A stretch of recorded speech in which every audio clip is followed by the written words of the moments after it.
Telema, tolobela mboka ye. Wole tosura kabimisa na poasa.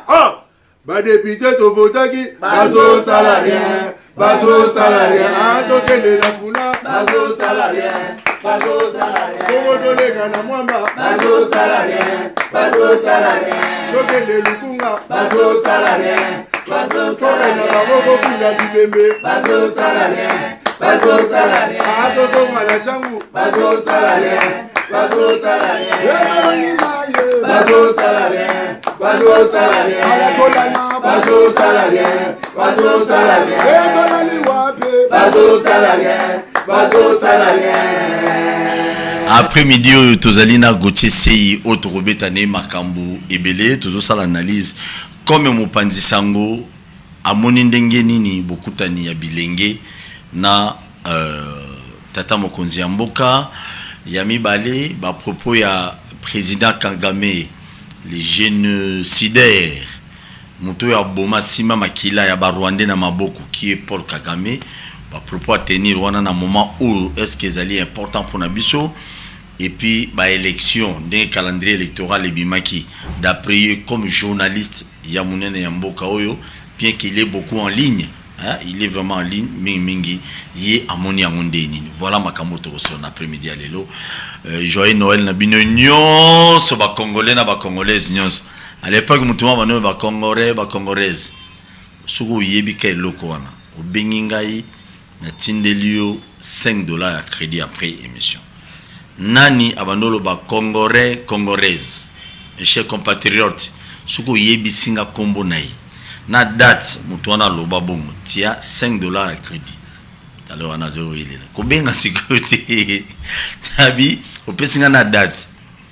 Congolais congolaise. Mes chers compatriotes, lobi to vous avez $5 à crédit et ça la paye bien à ba Noël au benga paye ça la une bonne chose. Congo oyo nazo répéter yango tolinga Congo koleka nyonso. Émission na salaki na tongo na lobaki ete mutu nyonso sans exception azali ko mériter ko bénéficier nyonso za kati ya Congo. Mais des fois ce n'est pas le cas aujourd'hui. Ngungi nyonso ya Congo ana droit. Mbwa nyonso ya Congo, mbwa chibela bela ana droit. Nyau, ngombe nyonso tout le monde a droit. Omega, aux autres dérangés, on a retourné à Bissau, vraiment, vraiment, on ne comprend pas. Tobo Sanate, Picolobila, Kamo Italie, insécurité à ville province en Kinshasa, au ministre provincial, il y a intérêt à bien ça qui est, à quoi répondre de mon colo lobby, mais mon noko est lié qui premier jour, pardon. Gauthier Seiboni. Bote Ndekotosua, merci pour l'invitation. Tomir à témoin Mikolo Belé. Les locaux te disponibiliser Mwangonga, Toya, Tosona, Baimboka, Toka pour répondre à la préoccupation, il y a Bango, Toka Bola Makansi et Kole Tombom. Très bien, merci beaucoup. Pas vice-premier ministre, malheureusement, ministre provincial intérieur, bien que honorable Eric, mais qu'on le leki, et ça qui on est tant qui va bien ministre provincial intérieur, parce que il est absent tout pour tout. On a raté, on a raté, mais il est payé dans mon abisso ya bakinois, mais Moussala Salane ya malongati. Quand même interpellation on a eu comme journaliste, c'est ça bien. C'est d'abord exercice normal, il y a un fonctionnement et assemblée provinciale, rôle à député provinciaux et il y a ça. Ministre tout ya contrôler exécutif provincial na kanisi ça na kati exercice ya msana na bango kasi député provinciaux et belo ça la rango sous-souté parce que jija na bango bon kota na mabenga ya ministre msusu ba kota na benga ya gouverneur étant donné que le gouvernement provincial de Kinshasa la plupart est composé na députés provinciaux suppléants de batikala et bo bazana députés provinciaux qui réellement élus na Baimboka. Donc, vous sentez qu'un suppléant ne peut pas aller enquêter, à convoquer. Ouais, il y a le patron qui est siège. Mais au moins, coup de chapeau à l'honorable Eric Boukoula, qui qui a quand même levé l'option et kota la été ba kongomani ba konyokwama ba kinois j'allais dire ba konyokwama ba menacer ba kozokisa maka tango nyonso et pas ba yebito kubenga ba kuluna et c'est quand même moto yali na compétence ya ko batela ba kinois to ya ko salela o yali mapinga police sécurité ministre intérieur provincial aya ko yanola. Est-ce que il y a des problèmes d'incompétence, il y a des moyens, il y a des problèmes de stratégie, déjà que ça des phénomènes et comme vraiment un phénomène qui est très présent dans tous les quartiers, dans tous les coins. Ici, c'est ce qu'on appelle l'exercice parlementaire et Longo il y en a Eric beaucoup là. Longo il y en a Eric beaucoup là, mais si c'est arrivé que non, bah protéger bah aussi était parce que vraiment en réalité le ministre provincial intérieur il est toujours absent. Est-ce que ceux qui va protéger ça a été le problème de Tosoua déjà il faut ici que se construire les Cambouana à quoi mais déjà il faut saluer la forme à ce que toi en cas fond mais aussi que le bambo protéger ngana kanisa bureau ou ya assemblée provinciale ya bureau mo gambilinga moi mingi moi mingi pona bandela ki likambwana de près ministre provincial oyo a sengiba report plus de 3 fois. C'est une question qui date de une fois qui n'a eu Congo central a bien été la famille et la deuxième fois OK à Kepoto baswenaye donc ba kongomani ba kino ba kokufa ba kozoka yé a zone négligeant a préféré noter la famille n'est élargie parce que sa famille restreinte n'a dimité que famille restreinte n'a vanda kana Congo central certainement que ta famille élargie c'était des dilatoires pour mon était y a noté et ali na une solution na makambo wana te do mona ba neko kima mais ola elenge oyo député oyo Eric ayaki na moi ténicité ala tika na mokaba te ayekoya tatabani ote bopenga mikolo mibale na kene ko bongisa ba réponse pona ya koya no labino mais na kanisa na oyo koleka sur terrain na oyo koleka na ba quartier na oyo koleka na ba commune il y a ce qu'on appelle absence de l'État. La ville n'a pas de ministre d'intérieur. La ville, la police quinoise manque, n'est-ce pas? Oyoza ba moyen mobilité, ba ko zanga carburant, ba société belo comme on yata na moto mon côté. Mususu comme on a bana mondo ka mi balé, mais bana 10 éléments. Mususu comme on a élément ka be mi balé. Commandant poste na jamoko. Donc incapable à sécuriser ba quartier, incapable à sécuriser ba rue. Na kanisa, il est temps que les députés provinciaux ba lever option.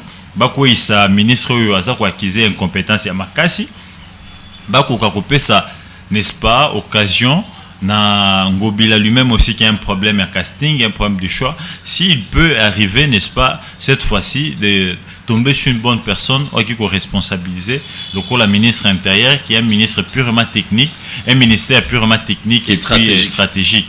Ce qui a automatisé dans Mutamalam parce que autoko bika na Kinshasa le long de Konangai ekomi Californie.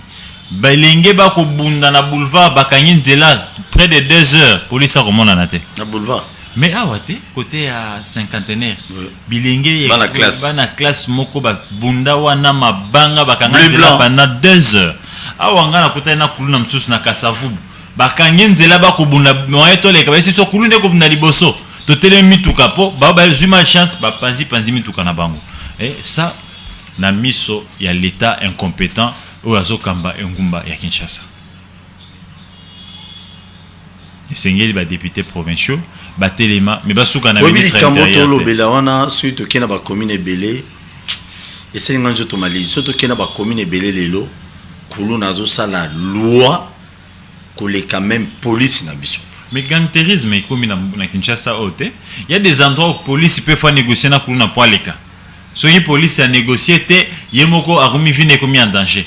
Okomona ba société mosusu ndeko Paul Tosoua na okamusayo société wana so bakangi kuna bako banga so yeko benga bango ya okankuna bako banga poso na ye lobi ayebite soki ba ye lelo ba sali boy ba ya ko bimela bango na butu tango alali ba bomba bango to ba beta bango donc police esengeli à sécuriser population yemoko akomi ko banga donc yiko ba ke ba police mosusu ba benga biso na plaza alobi ba sundoli ba policier ba sundoli conteneur na bango ba beta masasi likolo pona opanza so ba kuluna tango ba beti ba policier ba kimi tunanga pola nini tout simplement parce que ba bi tango ba beta masasi ba kanisaki ke mutakufa ki Alors, qu'est-ce qu'il faut faire? Il faut que nous, Kimi pendant 5 jours, 6e journée, vous trouvez ça normal? 6e jour, ministre intérieur, commandant à ville, silence radio, certainement ça n'est pas informé de la situation. Donc il y a quand même un sérieux problème dans le secteur. Un très sérieux problème. Il y a un député provinciaux va traiter les Cambo na sentimenté, va traiter les Cambo avec beaucoup de patriotisme, beaucoup d'amour pour la ville, province, pour pas tant soit peu, couper ça ndeko kimia, okoma bandeko mususu soka molili nyekota anga sengena sa dena ndako. Soki molili côté il faut la bisika molili ezweli, akobanga kozonga ndako. Quartier nanga soko zongi ba okata nga loboko, ba okata nga lokolo. Insécurité leki, biso to banga ka kuluna, oleto banga n'est-ce pas l'état na biso to mobanga kuluna. Nakanisi sengel penda batali kambo malamu, mais kasi nakanisa ezali pe manque à vision en sécurité en Ngobila des causes nyonso soki mo azana compréhension en sécurité à ville Kinshasa maintenant au cas moi mo kwa ancien vigile yemo kwa za président patron et entreprise ya ba vigile na kanisa za na stratégie à sécurité yamni maintenant au cas mandé na zo arrivé te ya ko organiser secteur wana na ba sportif na ba to mo be na police pour ba ko zongisa moi kimia na kanisa za pena likambo makasi. Mais aussi on a aussi un problème à casting en police hein. Les problèmes casting. La formation n'a pas pu opposer. Ça c'est un problème, mais nous avions aussi des éléments qui peuvent rétablir la paix. C'est question basé en commandement malam, parce que commandement là bas est ministre intérieur, est gouverneur. Parce que soda balobaka il n'y a pas ba troupe à mabé à la raté et à ba chef à mabé. Ceux qui chef a vu que tambouisa ngulupanaye à cause de ça bekimia. Ceux qui a évité mbrouye kezara na katia et tunga. Donc, Sengeli awa Ngobila ba député ce basuka na député na ministre provincial te ba matati na Ngobila. Na commandant provincial à la police. Ba mata na Ngobila et puis ba interpeller mokonzi mboka pour la nomination en commandant mais les commandants les pauvres commandants il n'a pas de moyens. Ngobila ne met pas les moyens à sa disposition. Boyoka qui va révélation na procès à 100 jours. Ancien dirka chef d'état comme Sabina Lobi a disposé à tout le monde solo moqué pour pas payer sa ville pour le transport parce que les généraux se plaignaient à tout moment, il n'avait pas de moyens, les frais de fonctionnement, la ville ne donnait absolument rien et c'est vrai qu'il y a na présidence na ministère aboué parce que même les gouverneurs ne comprennent rien. Merci beaucoup. Nabanze Telikamu ya Kulu na oyo bon ba interpeller ministre provincial intérieur ba collaborateur ne ba benga journal ba komaki bolobaki tout ce que vous pouvez dire. Laisse-moi vous dire une chose. Kinshasa oyo yeso za ministre tenena lobaneta. Si il ne travaille pas papa to lobanaya. Si il ne travaille pas, qui nous avons droit au Lobanaye, pourquoi? Parce que le ministre nyonso ya biso ville provinciale à Kinshasa, bango nyonso ba futa manambongo ya bakinois. Quand on dit bon à l'État on est bananio, bazo un bon fonctionnement ya bomengo na bango et pas na biso bakinois. Donc s'il y a des problèmes qui est sérieux par exemple, il n'y a pas l'argent, il n'y a pas les moyens ba na position naie. La disposition plutôt pour que non mais que pour tchana ba district et puis na commander la ville à la police, mais il n'a qu'à dire à ça. Il est acculé à tout moment dans le plateau à télévision entre autres et pas dans moko. Dieu merci, total dans le lobby ne ba rozala si tout va bien demain na rozalana auteur et motion on aura Béric beaucoup la poto lobelé là après lobby. Hier basalaki aujourd'hui Basali pose à 5h48 pour répondre.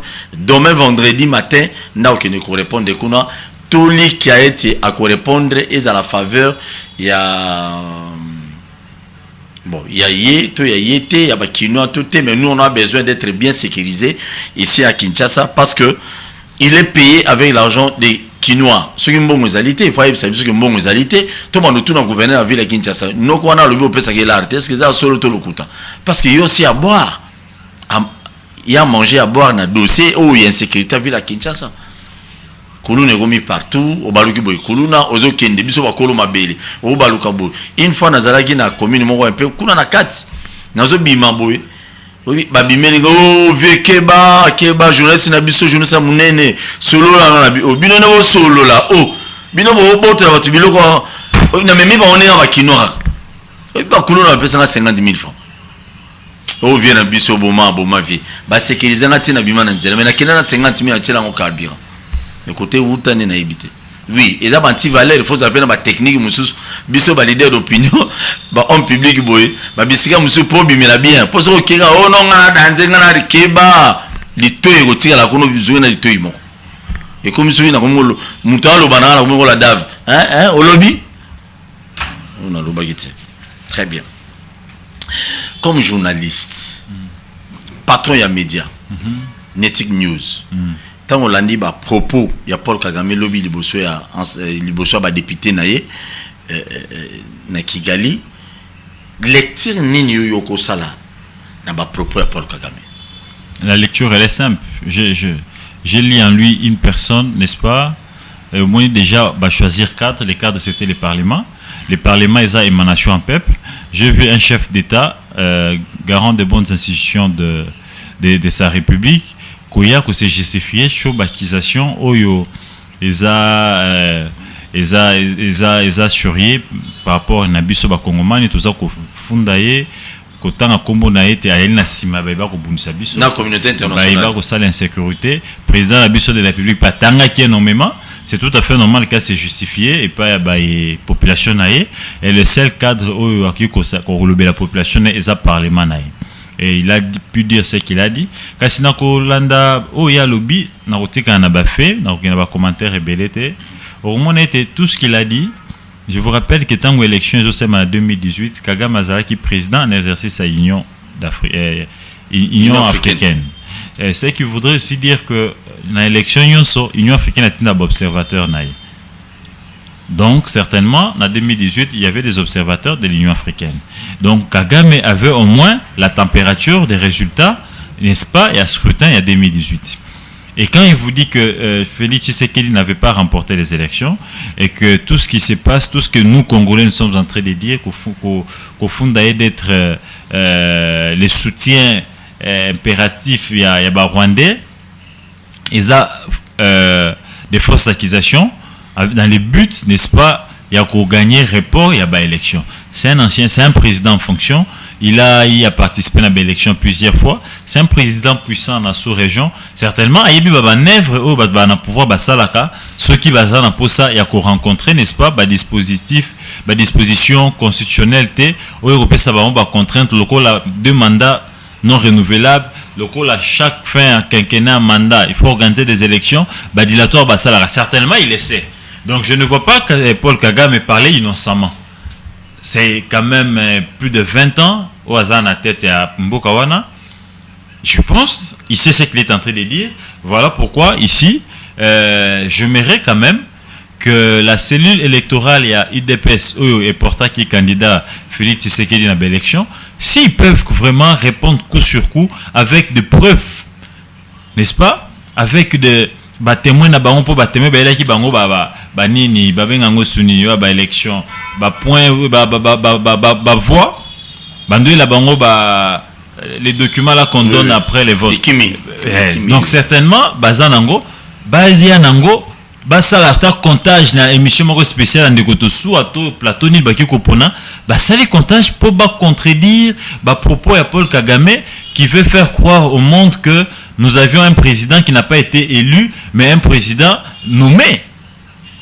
C'est une insulte, Nakanisa, na Oyaza Okamba Ekolo, Oyobison Sotoebiki, Alekaki na Maponami en 2018. Nakanisa, maintenant, la commission électorale à IDPS, Bapes Bango Mosala, Babimisa Siko, preuve na Bango Wana, Baya Batanga, Basalata, comptage, na Itando Ikemoko, émission spéciale pour na couper court, qu'on rejeter propos injurieux et puis diminuant il y a Paul Kagame. Mais si quoi alobaika wanate alobaki l'homme sous qui bitumba zana est ils va continuer bazali ko alimenter yango pour que nos bitumba nezala pour que bazwa raison élection salimate. Oui, mais c'est ça que je venais de dire.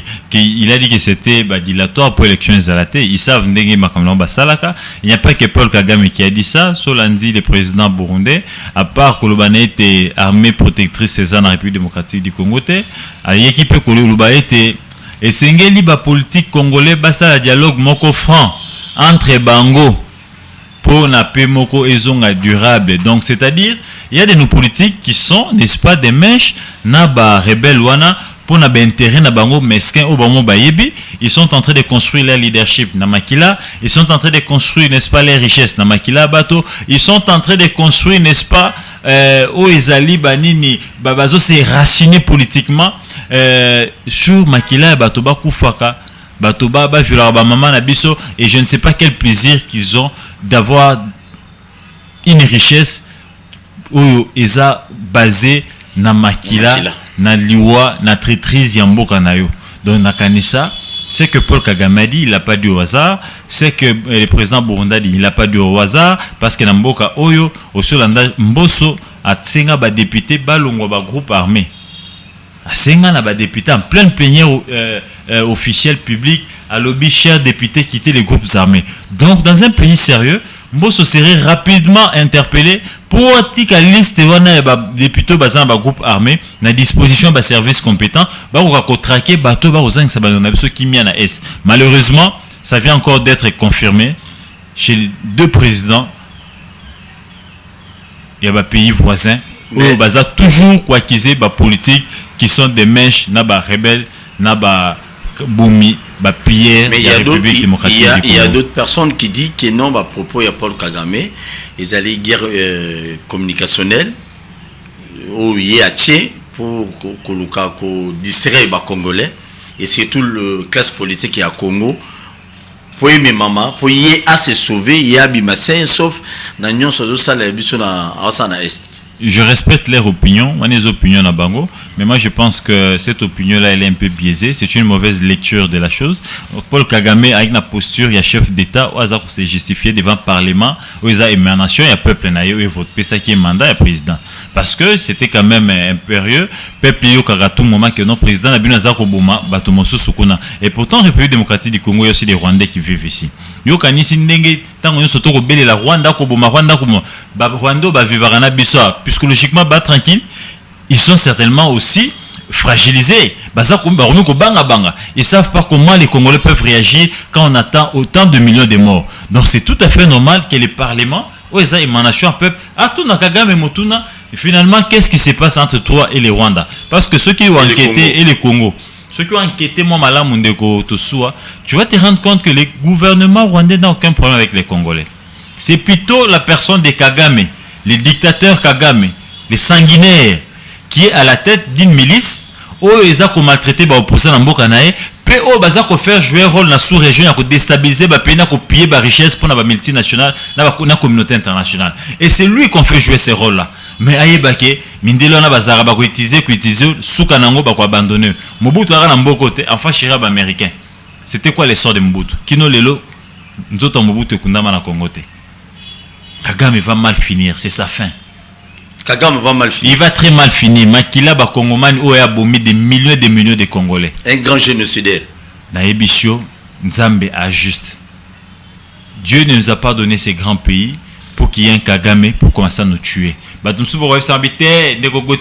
Faiblesse. Ici, nous ne sommes pas dans la foi, dans la conviction. Ici, c'est la politique. Il faut travailler. Dieu nous a donné l'intelligence. Effectivement, d'un côté, je reconnais la faiblesse de nos régimes qui se sont succédés, des Kabila, Tshisekedi, qui ont beaucoup concédé à ces pays détracteurs, le Rwanda et l'Ouganda. Mais d'un côté, je suis aussi de voir, n'est-ce pas, la divinité. Oui, c'est là qui était Tozala, ou Tozalelo. Oh, c'est là que Yonanga to saba congolais, to senga ki angote, to luka ki angote, Nzamba se plaît to saba congolais. Je pense il n'a pas fait de nous congolais pour bakata kamito ba maman na biso bande ko na biso ba viola ka bango. Je suis sans Nzambe ko telema biso pe maile za ko koba to continuer bitumba oyo soki biso to longite bana na biso ba continuer kino to ko longa ka ata centimètre la génération na biso. Centimètre moko te ya Congo e ko katisa ka Rwanda ni Uganda ni Angola. Ba wana ba mikosa. Zone tampon. Maison tampon na ne balobi on a comme biso to en accès kunate donc esili ata bazulelo lobby to benga na bango. C'est un autre plan de balkanisation mais malheureusement cautionné par les régimes actuels. Très bien. Comment voulez-vous que Bondima Bokende kotika ba troupe à Mipaya baya kozwa ba localité na bino ba diriger sans couper sa délai, sans couper sa durée. Ils vont diriger ça na délai ni na durée ni. Bango bazala bangonza mawana po ba profiter ba bimisa minéré ba yiba kamboka ba pesa biso ba contraire lokuta na régime ya Tshisekedi oh non to sali mutualisation na Uganda batonga nzela Uganda to sala batonga nzela na no na mosolo na bango moko. Pour quel intérêt? Entre des États, il n'y a pas d'amis, ce sont les intérêts qui priment. Intérêt, il y a là qui peut or Congo bimaka kende ko tondi sa raffinerie. Il y a Ouganda parce que c'est l'Ouganda qui a la plus grande raffinerie au Congo, en Afrique. Ote Rwanda ndime tonga ba cité moderne à Kiwanja et puis tout ça il partenaire ba to signer ba corps pour na Rwanda ba miyibi ba cité moderne pour ba timbola ka minéré na biso bazoba me makana Rwanda ba ke ko pesa ba moto ba ke ko saono ba tonga ba cité ba oya ba clôturer ba to la milai peuple mo bateli moya mona réalité bango baza ko bimisa Rwanda reya zu ba memi na mboka na bango de to solo na ba banque na biso commercial union na maboko ba Kenya était camé entre 2019 et 2021. Alors, Equity Bank, toutes les grandes banques commerciales, c'est entre le maître Kenya. Abakoya ono médiation, auto ça facilitateur, nzoka bakoya kotala ba intérêt na bango ba banque na bango ba konzaka. Yo tango yo kolandela ba biso na monde était Angola parmi les grandes puissances à pétrole au monde. Bako piara pétrole na biso na Mwanda. Bako piara pétrole na biso kuna na balak. Et pourquoi les multinationales ne veulent pas venir négocier avec les gouvernements congolais pour mbongo kota na caisse ya l'État? Pourquoi ils veulent toujours avoir nos richesses, nos minéraux, notre pétrole? Na makila ba maman na biso, bilenge na biso, ya batata na biso. Pourquoi ils veulent toujours tuer? Pourquoi? Na kanisa eloko nyoso ezarane bandeli zape na suka. Très bien. Régime moko tokozwaka na mboka oyo, régime moko charismatique avec un leadership éclairé toko telemaka biloko yo toko zongisa mboka na biso bomoko kokufe kosila kongomani nyonso akolia mosolo ya mboka Congo akolia akosepela na minéré pe na richesse à Congo sans que bato bakufa. Très bien, merci beaucoup na baye bazali kolanda biso toujours ça l'analyse nande kona biso patron DG à Netic News ezali média en ligne etanga marape mingi tozo betane biloko kote sei biloko bazolo bana na Goma est vrai ou bien ça faux? Semblerait que non. M23 ba pembeni ba zelaka goya Kigali pour bakota. C'est un faux débat, je crois. Non, c'est pas un faux débat, c'est un vrai débat, c'est la réalité. Quand vous avez suivi la bouche autorisée du gouvernement congolais Patrick Mouya sur France 24 il y a 2 semaines qui annonçait que M23 va à 20 km. C'est pas à l'Okutate. Et d'ailleurs, selon d'autres sources sur le terrain, ils sont maintenant à 15 km. Et ils ont accordé les cessez-les-feux, mais qui ne pas libéré la localité. Ils sont toujours en possession de ces localités. Ce que communautaire est assez. Ceux qui vont libérer, ils ça la feu. Ils vont traquer. Ils vont traquer. Ils vont besoin à la table de négociation, mais entre-temps, ils sont toujours dans ces localités. Ils sont en train de s'aimer la terreur. Nabunaganda ba côté si monnaie étrangère. Bouche. B. Nien Ntor le Baete. Effectivement, ils sont à quelques kilomètres de Goma et que nous sommes réellement agressés. Et selon ministre effectivement, et selon des sources sur terrain, et on est là au thème là propos président burundais, Oyo a lingi a démobilisé ba troupes na biso bana front, ko kende ko yebisa biso était tous en armée protectrice, c'est une insulte, mais na kamwe mokonzi mboka na ba communicateur na na muya na ba vandi ba ngonyo so nie, et pourtant armée congolaise, commandant suprême armée congolaise a Félix Tshisekedi Tshilombo. Donc insulte wana mutaliboso fingsami za Félix Tshisekedi. Nakanisa tango eye au peuple congolais ndenge tout ça la ndenge hymne national biso eloba. Levons nos fronts longtemps courbés. Kino wapi tozala kaka moto akotenga maneti bana mike ba betara biso bebi botu bigogo. Koto Rwanda loba koto président Burundi finga moto akoyano la te mobile ayalité. Yo osala boye na tango Lumumba. Yo landa Lumumba te à quelques semaines de l'indépendance. Le général belge Jacques Noël Sabampinga n'a biso était avant l'indépendance égale après l'indépendance. Lumumba ebise lokuta. Monsieur, tu dois arrêter. Et façon à tableau na yo, à convoquer un bureau. Avant, après l'indépendance, c'est différent d'avant l'indépendance. C'est ça les hommes d'État qui incarnent, n'est-ce pas, un esprit patriotique et capable de laisser la vie pour les Congo. les patriotes, les nationalistes. Nous allons garder ces localités jusqu'à ce que les pays aient une armée et une police protectrice. Mais à la minute que suit le Mumbatek, il te répond. Yo qui est commandant suprême, en réalité, as un compétent pour protéger le peuple naïe, yo président burundais. Ça, c'est le leadership là, manque, c'est le leadership de Musée de Lumumba. C'est le leadership de Mobutu. Très bien, merci beaucoup. Je me souviens, dans le moment où Mobutu, quand on était encore des petits, Nazara dans le monde entier, on appelle ça principe de réciprocité dans la diplomatie. On ne peut pas garder plus de 72 heures silence na benchut à le lengewana. C'est ça le principe de réciprocité. La diplomatie. Il y a aussi ce côté-là communicationnel. Tout ça qu'on encaisse et qui ne dit mon consent, certainement, va reconnaître faiblesse na bango. Très bien, merci beaucoup. Comment en sommes-nous? Abandonné, personne n'en parle. On continue à tuer. Mais tout m'est dosé, je crois. Il y a 4 jours, Batoba Koufa et Kuna. Batoba continue au Koufa. Nous sommes tous centralisés dans l'Est. On a l'impression que Kwamoutou, les bandes, ce n'est pas le Congo. C'est l'Est, c'est moi qui est le Congo. C'est très touchant. Malheureusement, l'acteur politique est belé, bako le belangote, bako s'étonte, bako dénoncer, pratique wanate, on c'est comme si Est font un commerce. Est-ce que c'est parce que Kwamoutou ba minerai réalité? Bilangaka nde zakuna nde bango se bakotala na ese po bango bamona kaka kolta bamona ka o bamona ka kobat bata b'intérêt na bango question mark na kanisi likambwana gouvernement congolais faut atelemelango atala nini ko si ça conflit communautaire wana de père que to ko na yumbi ndenge yumbi se créaki to ko na yumbi msusu ya mibale. Est-ce que on ezali kambo toujours ya communauté ya conflit communautaire ou ya bateke na bayaka ou bien et comme il peine makambo comme au sérieux où il y a des politiciens baza ko alimenter makambo wana kuna pour que nous ils à la bongo ou bien comment? Ça ne manque pas ces politiciens là. Ça ne manque pas. Mais il faut maintenant que les services compétents et mener banquette et qu'on révéler il est impliqué dans la carte makambo wana. On ne doit pas continuer à compter des morts. On ne doit pas continuer à compter de cadavres. On doit maintenant, cher Porto Soua, les services devaient nous dire mais on est à plus de 2 mois mon cher ami. Montarol Balikambo réalité. Silence radio. Nakanisa Ezali négligence, incompétence et puis Ezali avait moko d'impuissance. Du côté il y a Bakambiamboka, il y a service à sécurité, il n'arrive pas, n'est-ce pas? Il y a aussi Samakamboana et ça s'est dégénéré du jour au lendemain.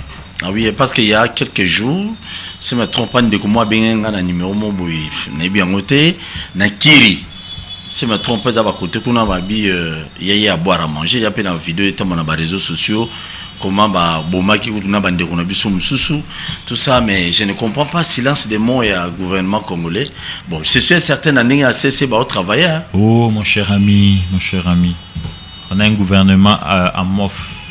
Un gouvernement, nous avions combattu Pépé Ilunkamba, croyant qu'il était vieux et que les enjeux de l'ère voudraient qu'on ait un président, un premier ministre jeune, dynamique, capable, n'est-ce pas, il y a qu'on rencontrer question ébélé au Isaac Salem Mboka, mais nous nous sommes trompés et pourtant la vieillesse c'est en esprit et non en âge.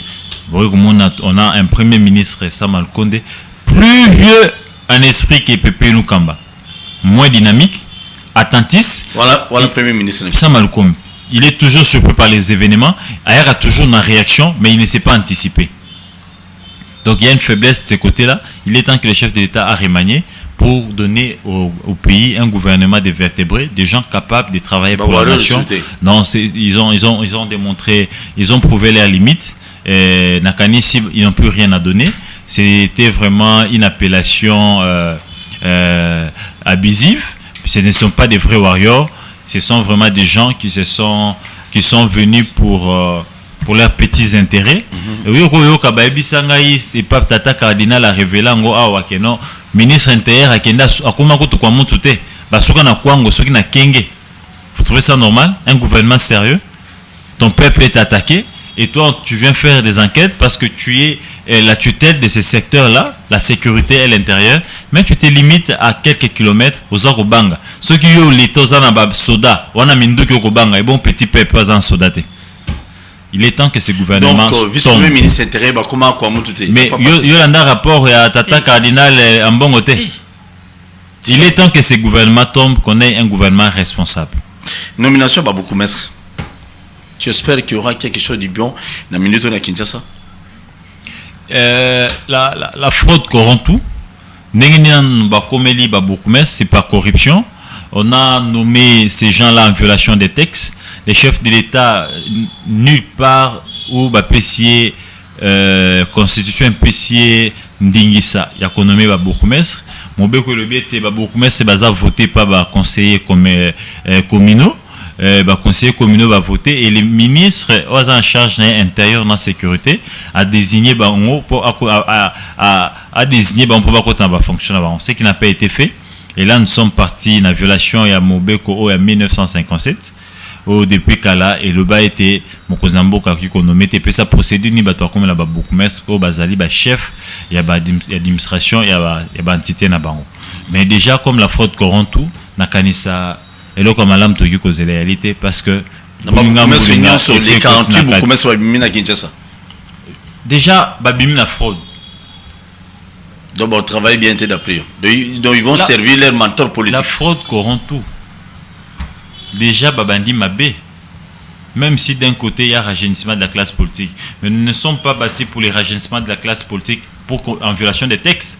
Nous devons rajeunir la classe politique en respectant les textes de la République, les textes qui régissent, n'est-ce pas, certains Songolo Pakala. Mais là, nous sommes partis très loin. Il s'agit là de soit de violation des textes. On pense résoudre un problème, mais on en crée un autre. Merci beaucoup. Avant de continuer l'émission, le Belamambo est à l'élection, tu analyse tous les canisi. Il y a directeur général et Ethic News Gauthier Sei. Nalingi tokena na province ya Sankoro na Sabino. Ba tshele biso photo Mobimba, il y a prison centrale Gauthier na linga otalango. Posal bien, prison centrale ya Sanko, ya Lodja. Yango. Prison centrale ya Lodja. Obo Lodja zande makala.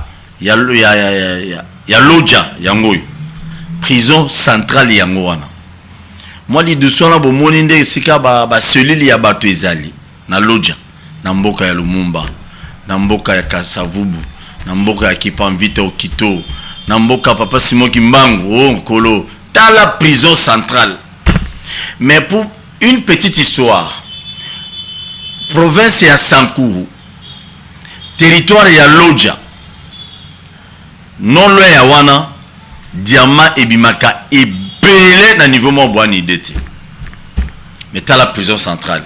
Mais ce que formana nous ya prison ezaboyi na Lodja. Ce qu'on a zomi tuna ce qu'on mutuna. Prison ezaboyi ce qu'on nzela Lodja kozala ndeni. Tchela biso ce que toilette oya bakonzi ya prison. Goche tala.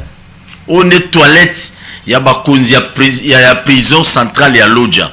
Donc si vous avez au numéro 1 secrétaire huissier nyoso prison la toilette na bango douche WC yango wana tele biso siko WC ba prisonnier yes ata binomoko o prisonnier WC ne yango mboka otoyoka ba millions ezobima ba millions kaka détournement 1 million 800 millions 30 millions communication bimaka $800,000 par mois tala nanu tala esika ba être humain même muto asali mabe ya ndenge nini tala place baza ko bomber na Lodja so oyo ozwa siko place asala petit besoin na grand besoin na ye tala toilette na ye ata bino moko yango na tuna mutuna chaque jour na émission kana micro yango bino bato bozala pemene ya Kabila bomi bengaka ono biso bananyo quels sont les démarches c'est Kabila bano pese bino ba mbongo na ba moya bino bongisa mboko te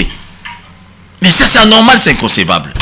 On toujours qui nous a bana banda quoi ba oui la leadership élection voilà résultat dans la prison centrale ya Lodja dans la prison centrale cha prison monango c'est comme mutuna na za mituna na prison wana ndenge Paul Kagame azo manquer biso respect on midi poko ce qui est tombé que non abeti kuna avion na bango ma esali crash et koyi batetela bakangi ce qui ba chepe na Paul Kagame awo un génocideur Paul Kagame ba na prison yo akokima to akokimate c'est juste une question Gauthier lectine nous ça na biloko eza pasi na mawa comment na ba prison na 21e siècle ya lolenge oyo parce que même prison na biso ya Makala eza prison mona ndolo tout ça oyo ils ont répondre sur la norme était ils ont même au-delà ya nombre ya bateau batongela kiango un prisonnier n'est pas un esclave ceux qui montent qui est prison il faut battre qui est beau traité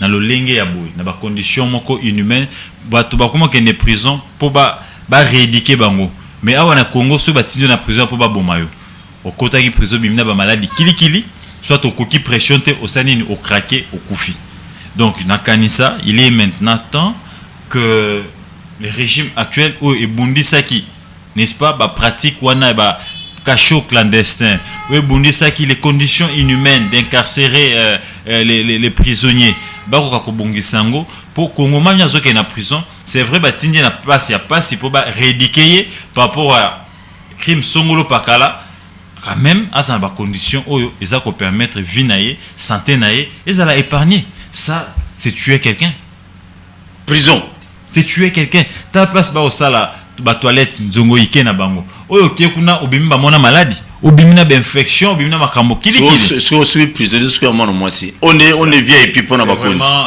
regrettable et malheureusement 4 ans au pouvoir il n'y a aucune action à là dans les formes à réforme n'est-ce pas il y a ba centre il y a incarcération il y a République démocratique du Congo donc c'est jeté dans les oubliettes et on s'est plaint de ces conditions hier parce que on avait nos frères et sœurs qui partaient et maintenant que nous-mêmes on est au pouvoir on peut plus y aller on s'en fout de ça or on oublie que bakongomani msusu batikali obe baza ata za moyibi ata yalindo ki ata yali mais ta wa na prison et sengeli prison est respecté ba norme ba bomaka motote mais ba réédika ka moto po azonga na société na compréhension msusu na leçon msusu ya vie c'est quand même très regrettable très touchant même ba notable ya ba notable wana ka bango na poste msala na bango kotonga ba immeuble na Kinshasa ba Moïse Kanga ba Charles Koto ba Shoki Tundu donc ils se sentent à l'aise cause na ba hôtel IP na Kinshasa ko yengaka wana ba jipa minene na Kinshasa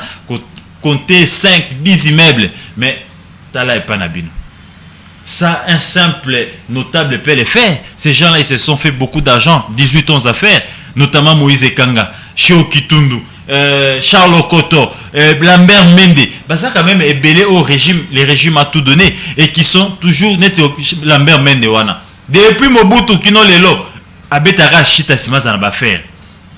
L'affaire wana rapona yena libota na ye, aroki ko bonsata présenté. Aroki ko ba œuvre sociale ba on ba sala raté.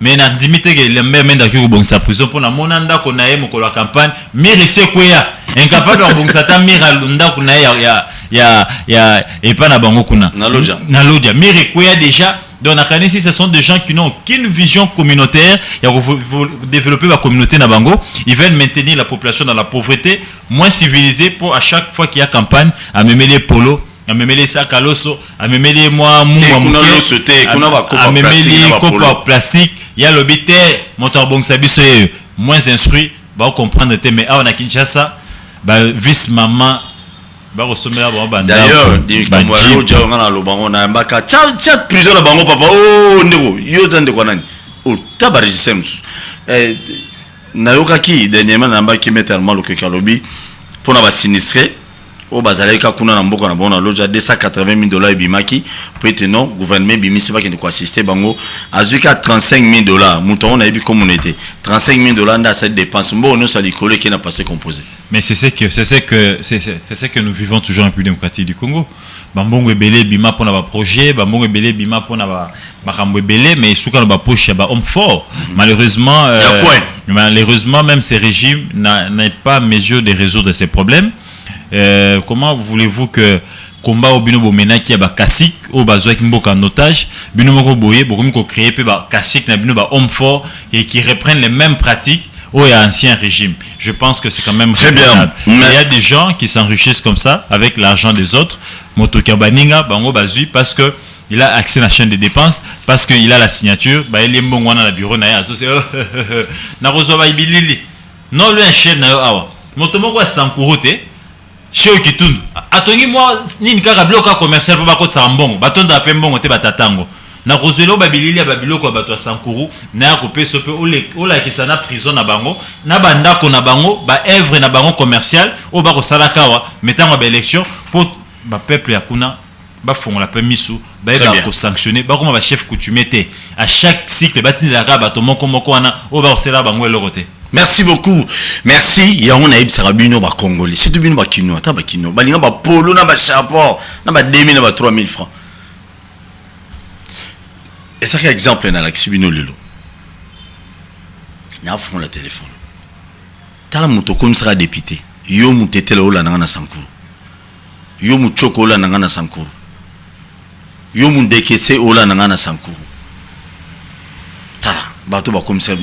On a député. Et puis jusqu'aujourd'hui, on dit qu'il y a des gens qui conflit énorme côté kuna. Oui, les gens. Bato bazo bomana na ba village. Ils ba leader baza awa na Kinshasa. N'habitez pas Konzi, vice-premier ministre intérieur peut moutéter là. Tu ne peux pas finir cette histoire tant que nous avons Konzi. Mais c'est normal. Ils s'entretuent bêtement, inutilement, pour des gens qui sont en train, n'est-ce pas, il y a un intérêt personnel na bango moko, intérêt à bana na bango, il y a bassi na bango, na ba makangu na bango. Des gens qui, oui, effectivement, parce qu'ils logent leurs copines, ils achètent de grosses jeeps au détriment du développement de la communauté, de leur communauté. Ils sont ici en train de se pavaner à Kinshasa, entre Paris, Bruxelles, dans la classe VIP. Donc vous comprenez qu'ils veulent se faire des petits princes. Na nini na motoki ya ba peuple na bango. Nyonde na koyebi sabande uyo so bako bomana kawana. Bako bomana pamba. Il n'y a pas une cause noble. Baza pona mboka te eza positionnement ba guerre à positionnement na ina ngana comme ministre ya bundisinga soki na koma ki na ngana pe msala enda sa ke boza msala te bino weke ko bunda pama nzoka tango comme ministre misala ya bana na ye ya basi na ye ya ba makamu na ye na nini yemoko bino aroye bata bino te. Donc il est temps que peuple a comme mature font la mise à réellement qui est leader, qui ne l'est pas, qui il faut voter, non, il ne faut pas voter. Qu'on vote pour la sac à l'os au thé, qu'on vote pour la mouate, qu'on vote pour des gogotiers de ganate, va le baga, voter utile, t'as la constance, t'as la combat à moto, t'as la mécanicien à moto, pour que ça y est, le kasa na yo, pour y azarana ndaki, azarana makoki, yakosala mibeko. Ya ko pesa lo mbongo te mais ya ko sala mibeko na pe alandelango eko kisama bachangwa en vigueur po mboka eko ko bongwana yo soki olie tata mwasi na mbandaka na Kisangani na Changu est-ce qu'il y a lié tango ya peso 100 francs apesi baboti na yo na moins du tout. Donc il faut avoir une longueur d'avance, avoir une vision globale tango ko poser acte yeba que yo souverain primaire. La seule occasion aux Aranons pour sanctionner tout pour nous bongsambo kanayo et ça na urne tant que côté le ma urne pour voter voir no wana za na botu ya monene au voter mabe au bébé simboka et quand $20 pendant 5 ans. Donc quand tu veux voter t'as la communauté nayo t'as la province nayo t'as la mboka nayo komita la yo moko te de côté la pesa nga $50 oui au lesi bana no lelo lobi sili mais tata moi ça robenga yo malade tata kuluta robenga yo toliete baboti no ba robenga kuna koto moyen télé kino awa est-ce que 50 a repé ça rappelle bango t'as la moteur pour voter ou pour voter utile à contrôler exécutif national ou exécutif provincial ton président qui a une vision il y a développement à chaque secteur pour permettre yo de konangai yetango ko appliquer vision ne wana yo ko komona bolamu na parcelle d'autorité dans le secteur yo zalaka ce que zalaka maçon ba chantier vous allez belé aux oramsala ceux qui zalaka couturier bato ba kotongisa bilambe belé yo zo misala ceux qui zalaka avocat ba cours tribunaux ba dossier zala ba homme d'affaires ba comme belé yo zala conseiller juridique na ba entreprise ceux qui zalaka journaliste. Donc voilà comment tu dois maintenant réfléchir pour sauver ton pays. Très bien, merci beaucoup. Je l'ai toujours dit chaque fois, yaya ozo voter mutu lelo pa peso chemise pa peso veste tikana ibso lokomoko. Aujourd'hui, veste par exemple à $200. au commission Moutouana, député, il y a 21 000 $ par mois, fois 5 ans, Moutouana a combien? Moutouana a combien? Toki ne ah te yewana. Pourquoi lela. Aujourd'hui la plupart des gens regrettent aujourd'hui pour ni na vota kingani. Na changu wana batu bazolela. Na moamba na funa na lokunga bolela. Auto vota kingani pour nani. Oui, vous regrettez aujourd'hui parce que ozoye bate, il y a d'autres personnes Gauthier bakina na urne katika bakini. Amoni batu bazokine pa kei. C'est aussi notre rôle. C'est cause autour na OK on voter pour nani. Voilà. Oh, ande gona ya mboka. Tolobane mu nomoko. Ah te wana za bien. Accord. Déjà, excuse Gauthier, ba député nationaux ebelé lelo. Mais ba provinciaux ebelé, ba komona ba makango ebelé. So tu n'es pas bien Paul, wana base électorale. Ba la cellule de base. Ba cellule de base. Donc likango ne moko azana 10 membres de la famille naé ba voter. Soit en 10, ba derrière 50 personnes ba rosa les campagnes au filet. Allez-y comprendre les réflexions politiciennes. C'est aussi une interpellation pour la biso leader d'opinion et puis des journalistes. Nous devions continuer à sensibiliser. Débat à tout moment c'est aussi bien, mais pour disposer à rappeler moi quelques minutes pour nous sensibiliser peuple, pour faire comprendre que rôle il y a vote, vos rôles il y a et puis il y a parti politique P. L'air est maintenant au rendez-vous et c'est encadrer les militants nabino, pourquoi il faut voter, comment il faut voter, c'est aussi le rôle des églises, il y a la société civile, la société civile bobimaka tel a détourné. Tel là ça beaucoup de journalistes pour pas payer Sabino Mosolo mais bobi ko encadrer n'est-ce pas affilié na carte ba structure na binoté. Donc il est maintenant temps il y a sensibilisation à peuple à tous les niveaux des responsabilités, partis politiques, leaders d'opinion, journalistes, églises, société civile, nous ce peuple aïba rôle na ezanine. Pourquoi on l'appelle souverain primaire? Je pense que ça va de notre responsabilité. Très bien. Tout le Belakango, pour tout la Moussa, Mitou. Très bien, merci beaucoup. Je crois que l'élection Zéli Kouya, n'est pas mon calendrier électoral. Tout côté de la élection Malamongo, le 20 décembre 2023, élection présidentielle, député national, député provincial, Ekosalema, voire même le conseiller communal, Ekosalema, le 20 décembre 2023, selon président Denika Dimayaseni. Est-ce que Gauthier Sey aux alliés sûrs que l'élection est salement, ce que l'élection est salim, et que la crédible ou bien élection bâclée? Merci beaucoup très cher Tosua, mais Narosa la Mwambela Moko, raccordement frauduleux Moko, l'émission Nayo, n'a lundi rapport Oyo IGF a publié sur l'entreprise publique minière Oyo Ndeko ndeko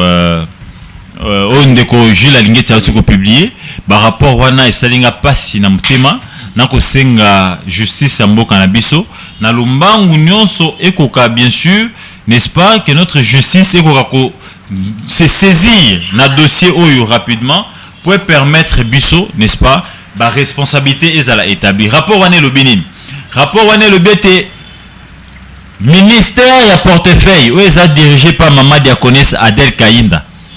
Ba brada d'intérêt ya mboka, ba brada d'intérêt n'est-ce pas ya République démocratique du Congo na côté ka ba entreprise minière wana na ba prix moko o ba bengaka délusoire wana ya IGF wana za bradage et na rapport wana ba tie ko mona lisusu ete ba politique na kati ya ministère ya Maman Adel Kainda wana oyo azako kama Maman Diakonès na ko mituneski Maman Diakonès yo kwea na motambo wa bongo te na konzima te na komona Maman Diakonès na nzela wili bakonga yepa okota boloko ki a détournaki mais maman ko sesa nso ba prière tongo me dit pourquoi 780 000 $ au ba politicien ba mikabolelaki mosusu lisusu plus de 400 millions de dollars oyo eza redevance ya ba entreprise minière na ba entité ya province ya Lualaba oyo ministère a portefeuille na ba ya ba yaye ba mikaboleli.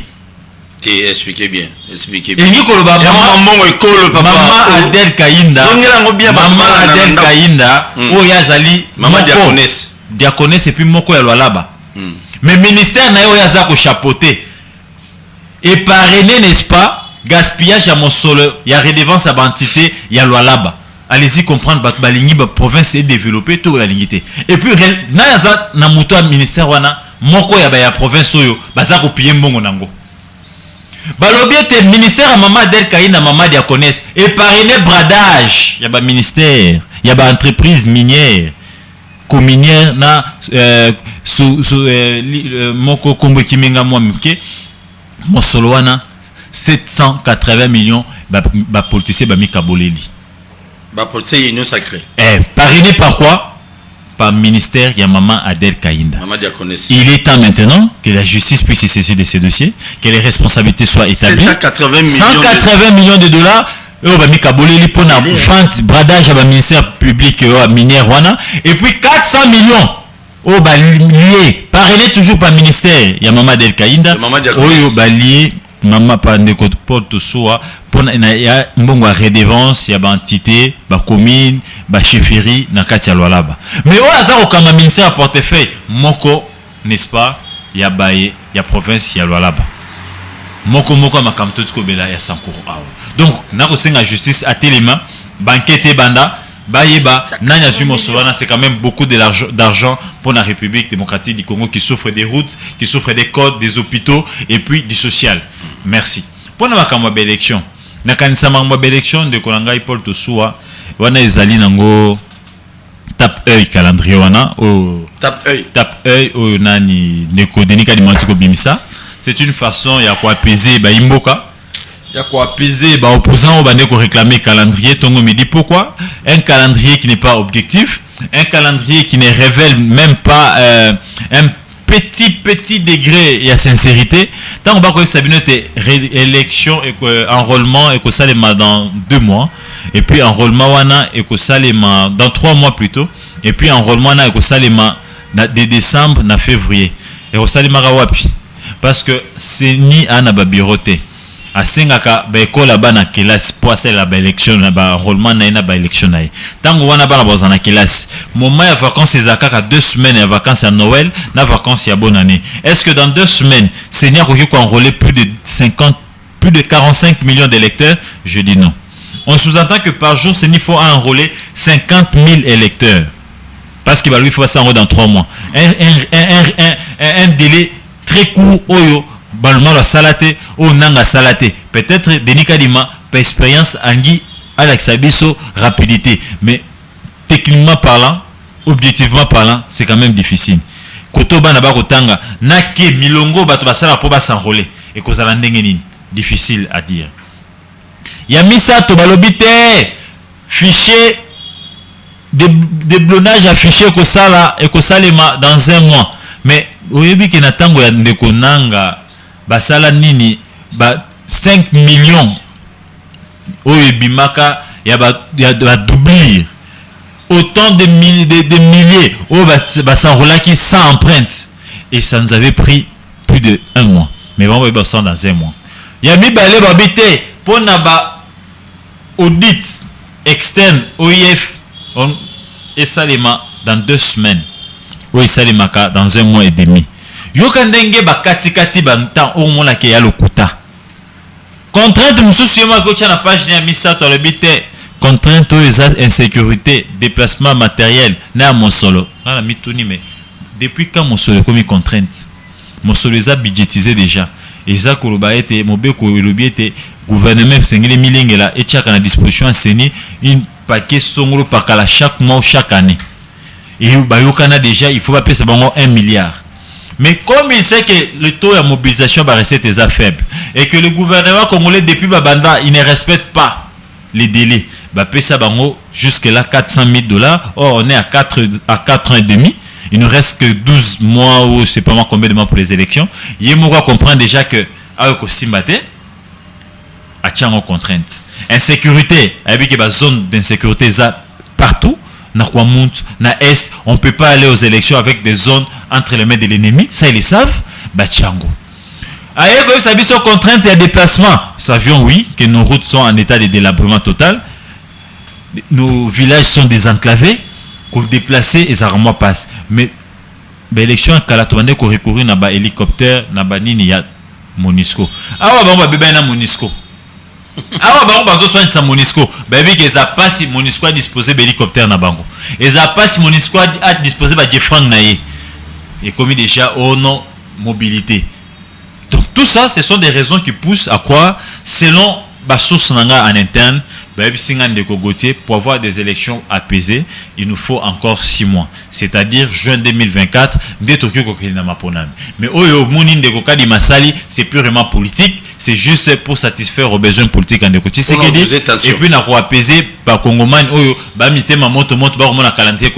et tel calendrier bimaka juste na ebandelia quinquennat.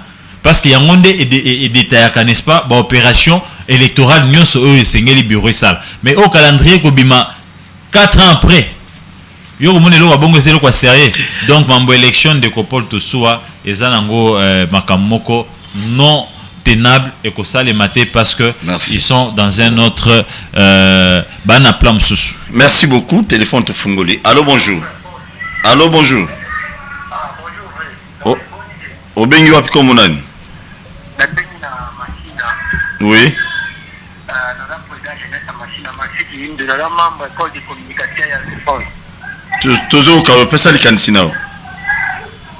Ah oui, moi je vous ai appelé pour vous dire ce qui se passe dans notre pays. Bon, ce n'est pas normal, mon enfant, tu vois, ce pays appartient à nous tous. Mais ce qui se fait, ce n'est pas normal. La petite pour nous tenir de tester une mot et puis la petite raison. Moi, je suis un bateau, la boca, mais bango bateau, pas de soto loba, ma bio ça la madame boca pour bango bateau moins, il y a pour bon, ça fait pour corriger les erreurs. Moi, je voulais ajouter encore quelque chose.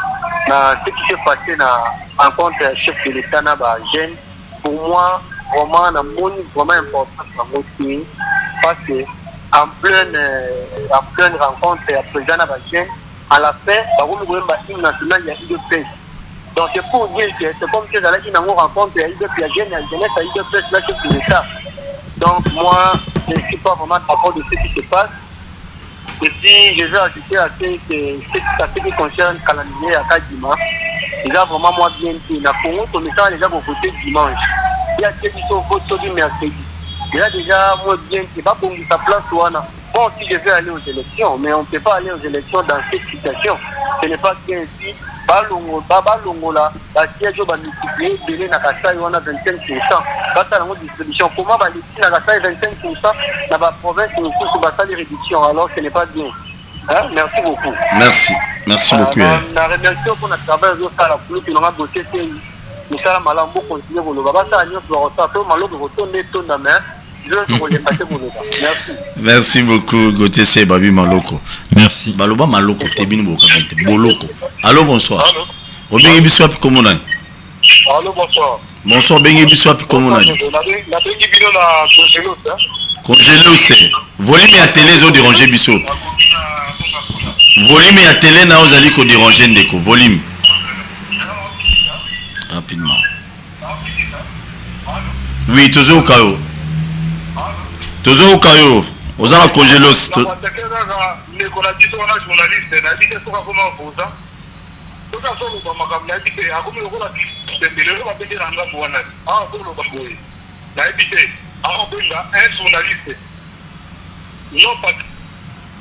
Oh, il est parti, Moko.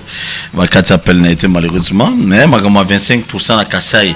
Ne balobi bato belé parce que analyse à bato muso balobi na Kasai wana bato belé ba kufa na kamona sapuna na Kasai kota kana nga se Kasai occidental et bato na Chikapa et puis bato ba kufa belé mais comment ba pesi 25% na makambo etala élection kuna le moment il y a eu beaucoup de morts. C'est ce qui est quand même regrettable. Ce qui est vrai, il faut d'abord ici reconnaître que chaque fois qu'il y a un régime et que le président est ressortissant d'un coin, il y a une motivation pour permettre, n'est-ce pas, maintenir le pouvoir pendant quand même longtemps. Donc il peut y avoir une petite augmentation. Mais dans le lingue tondi seli yango wana nakanisi ya malamu te. Et allô. Oui, allô? Bonsoir. Bonsoir papa, bengi biswap komonani. Na bengi na komina ba rumbu na ina libaka pona moto wana oya auto kata pareil. Opo za ni seza ma ba IDP, ti bango so baba ta IDP ti kali ba. Merci beaucoup. Merci beaucoup. À tendance, émission tendance politique et en montée. Vous allez, tous au milieu du village, tous allez au salon pour l'intérieur Pépé Congo. Le bando, le 25%. Je disais que c'est un peu ça, c'est quand même un peu déplorable parce que beaucoup autodécrit qu'il y a sous Kabila. Automona ndeko Kabila azako kende na Espagne et c'est quand on pompar ba centre belé, qu'on ande ba to ba sanrola ke belé. C'était une façon de préparer la tricherie. Et là, je pense que Tshisekedi est sur le pied de Kabila. Azako Landapena à la lettre au Nyonso Kabila Salaki. Ce n'est pas bon. Lui, il est né d'un combat et à l'égalité. Et Sengeli Atika n'a pas principe. Et que réellement a remporté l'élection sans tricherie pour au moins valoriser ou révaloriser une fois de plus le combat de son père. Très bien, merci beaucoup. Nambandi était et M. Sili. Monsieur Fossila, il y a un programme. Tu rencontres un partenaire et ça, la pina malon mingité. Et là, on a le bas, n'a pas qu'on a les lois et on a le bas mingité. Et moi seulement le pays. Ce qui est un abattu, bozo salabitumba. Pour beaucoup, on a beaucoup de pour boya kunginda. Niveau congolais, fungoli misu. Voilà mon soudi. J'ai dit un grand merci. Merci beaucoup, Nagoté CI. Merci beaucoup, cher Tosoua, pour l'invitation. Te écoutons prochainement. Merci. N'oublie pas de s'abonner à la chaîne sur YouTube, Bakino Balobi TV, rediffusion 21h. Merci.